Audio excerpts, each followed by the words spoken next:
Welcome to the video book summary of The Richest Man in Babylon, written by George Clason, published in 1926 and weighing in at 144 pages. Beloved by millions, this timeless classic holds the key to all you desire and everything you wish to accomplish. This is the book that reveals the secret to personal wealth, the success secrets of the ancients, an assured road to happiness and prosperity. Countless readers have been helped by the famous Babylonian parables, hailed as the greatest of all inspirational works on the subject of thrift, financial planning, and personal wealth. In language as simple as that found in the Bible, these fascinating and informative stories set you on a sure path to prosperity and its accompanying joys. This book is available on Amazon with the link in the description if you like what you hear. So without further ado, I bring you the book summary of The Richest Man in Babylon. A part of all you earn is yours to keep. The eons of time have crumbled to dust the proud walls of its temple, but the wisdom of the Babylonian endures. Money is the medium by which earthly success is measured. Money makes possible the enjoyment of the best the earth affords. Money is plentiful for those who understand the simple laws which govern its acquisition. Money is governed today by the same laws which controlled it when prosperous men thronged the streets of Babylon 6,000 years ago. 7 cures for a lean purse. Number 1. Start thy purse to fattening. 2. Control thy expenditures. 3. Make thy gold multiply. 4. Guard thy treasures from loss. And 5. Make of thy dwellings a profitable investment. 6. Ensure a future income. And 7. Increase thy ability to earn. Success means accomplishments as the result of our own efforts and abilities. Proper preparation is the key to our success. Our acts can be no wiser than our thoughts, and our thinking can be no wiser than our understanding. Income, that is the thing. It costs nothing to ask wise advice. If you have not acquired more than a bare existence in the years since we were youths, it is cause you either failed to learn the laws that govern the building of wealth, or else you did not observe them. She makes wanton spenders, who soon dissipate all they receive and are left beset by the overwhelming appetites and desires they have not the ability to gratify. Wealth is a power. With wealth, many things are possible. I decided that if I was to achieve what I desired, time and study would be required. As for me, all men have it in abundance. As for study, did not our wise teacher teach us that learning was of two kinds?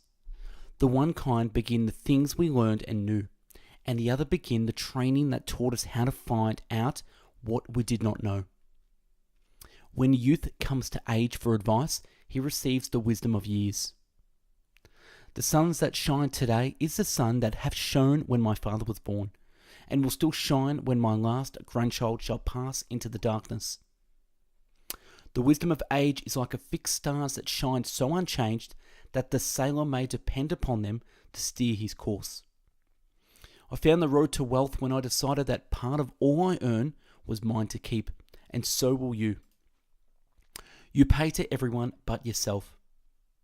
You labour for others. Every gold piece you save is a slave to work for you. What you save must earn. Men of action are favoured by the goddess of good luck. A part of all you earn is yours to keep. It should be no less than 1/10, no matter how little you earn. It can be as much as more as you can afford. Pay yourself first.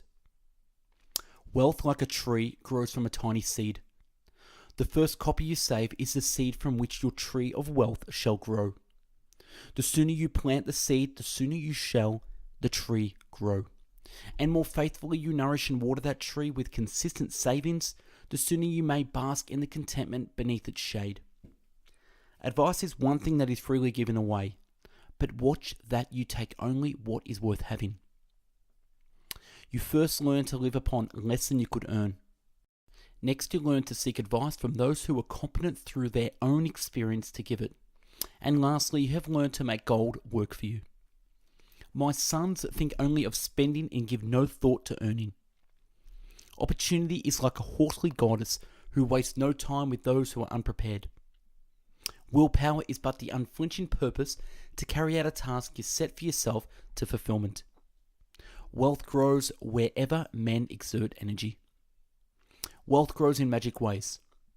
A part of all I earn is mine to keep.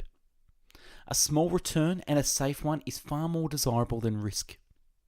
Enjoy life while you're here. Life is good and life is rich when things worthwhile and things to enjoy.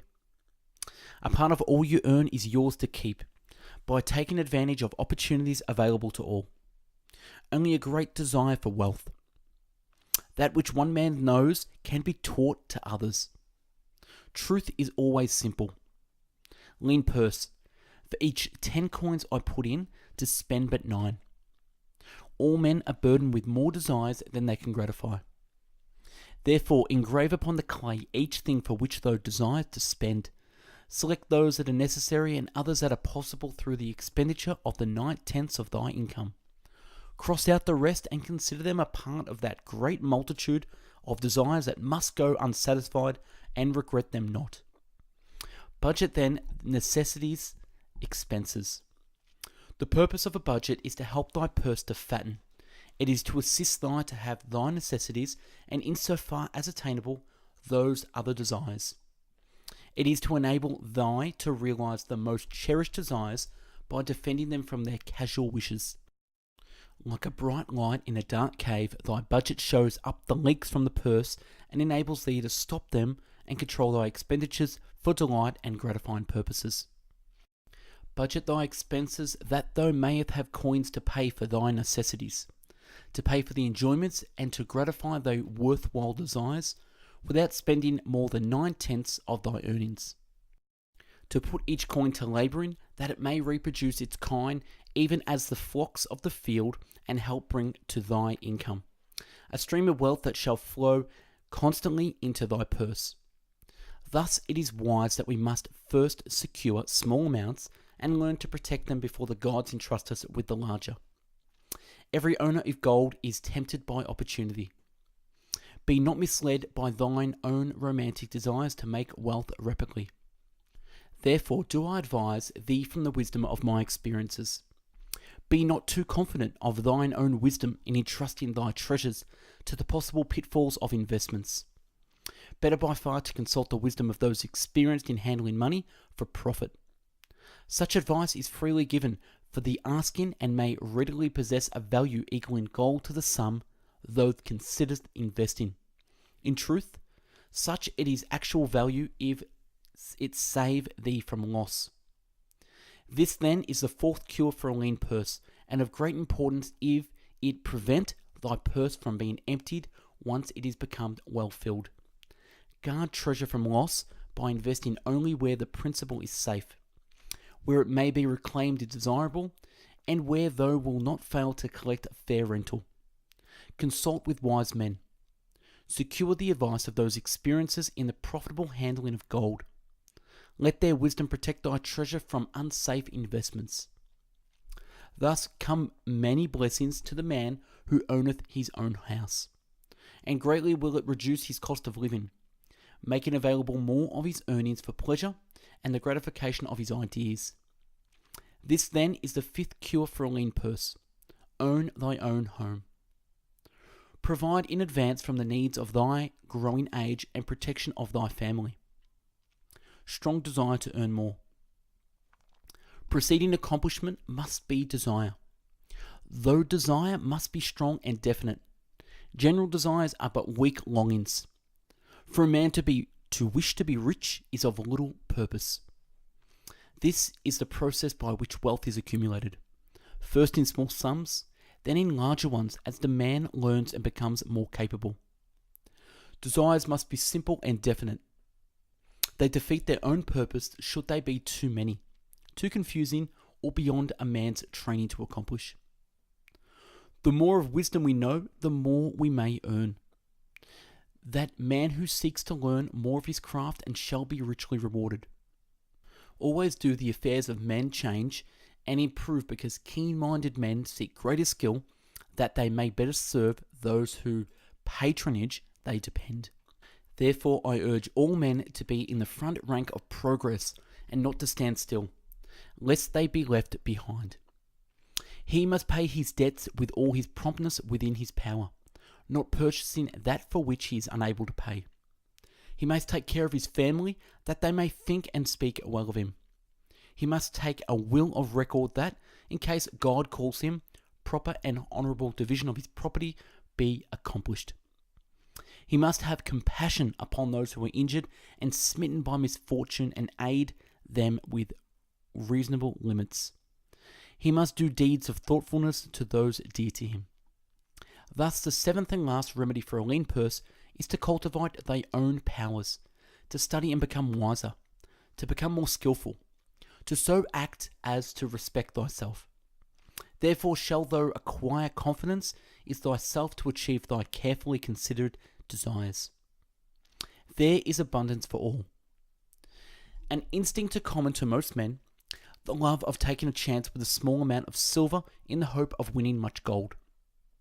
The game is so arranged that it will always favour the keeper. It is not good luck, but just a reward for our efforts. Opportunity waits for no man.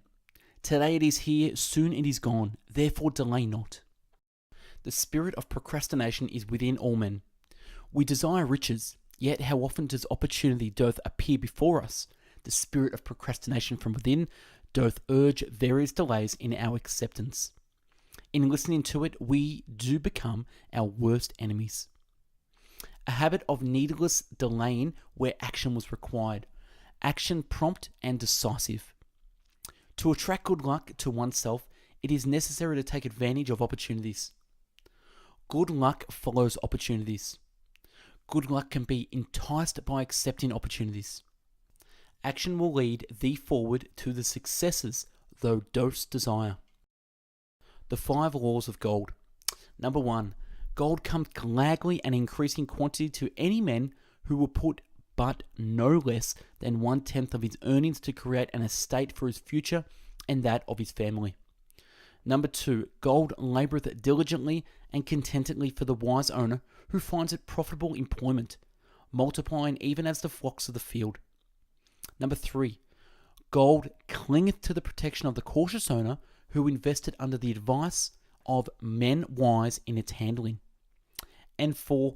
Gold slippeth away from the men who invest in its businesses or purpose with which he is not familiar or which are not approved by those skilled in its keep. And 5. Gold flees the man who would force to impossible earnings, or who followed the alluring advice of the tricksters and schemers, or who trusted to his own inexperience and romantic desires in investment. Wealth that comes quickly goes the same way. Wealth that stayeth to enjoy enjoyment and satisfaction to its own comes gradually, because it is a child born of knowledge and persistent purpose. The more gold I accumulate, the more readily it comes to me, and in increased quantities. The gold which I save earns more, even as yours will, and its earnings earn more. Better a little caution than a great regret. We cannot afford to be without adequate protection. The hungrier one becomes, the clearer one's mind's work. Also, the more sensitive one becomes to the odours of food. Being young and without experience, I did not know that he who spends more than they earn is sowing the winds of needless self-indulgence, from which he is sure to reap the whirlwinds of trouble and humiliation. What every woman longs for is to be desired. Have I the soul of a slave or the soul of a free man? My debts were my enemies. The soul of a free man looks at life as a series of problems to be solved and solves them, while the soul of a slave whines, "What can I do? Who am I but a slave?" Where the determination is, the way can be found. The man that keepeth in his purse but gold and silver that he need not spend is good to his family and loyal to his king. The man who hath but a few coppers in his purse is indifferent to his family and indifferent to his king. But the man who hath naught in his purse and is unkind to his family and is disloyal to his king, for his own heart is bitter. Therefore the man who wishes to achieve must have coin that he may keep to jingle in his purse, that he have in his heart love for his family and loyalty to his king. Life is rich with many pleasures for men to enjoy. And that's a wrap on The Richest Man in Babylon by George Clason. Look back on our channel for previous video book summaries and subscribe to our channel for future books. Don't forget to follow us on Instagram, #BestBookBits. If you liked the video and want to buy the book, click the link in the video description to purchase from Amazon. Thanks for watching, and I hope you learned a thing or two. Have a great day.